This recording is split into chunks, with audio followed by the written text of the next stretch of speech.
নমস্কার বন্ধুরা, আজকে আমাদের লাদাখ যাওয়ার ষষ্ঠ দিন। এখন আমরা দাঁড়িয়ে আছি সোনমার্গ থেকে ঠিক 30-35 কিলোমিটার আগে একটি ধাবায় দাঁড়িয়েছি। এখন বাজে বেলা 1:30। এই ধাবাটা খুব সুন্দর, নদীর ধারে। এই যে ধাবা, আর এই ধাবার পাশে বয়ে যাচ্ছে নদী। নদীটা খুব সুন্দর, আর এটা জঙ্গল। আমি এই ছামা দেখে নদীর ধারে জঙ্গলের মধ্যে এই ভিডিওটা শ্যুট করছি।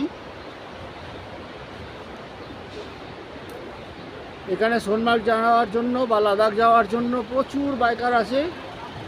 কেউ গুজরাট থেকে এসছে, কেউ বোম্বে থেকে এসছে, আমরা এসছি কলকাতা থেকে। এই দেখো এখানে কত বাইকার দাঁড়িয়ে আছে, শুধু চারিদিকে শুধু গাড়ি আর গাড়ি, শুধু গাড়ি আর গাড়ি। আর এই নদীর ধার, একদম নদীর ধারে রেস্টুরেন্টটা করার জন্য খুব সুন্দর ভিউ। নদী দেখা হচ্ছে সোনমার্গে গিয়ে পরের ভিডিওতে। হর হর মহাদেব।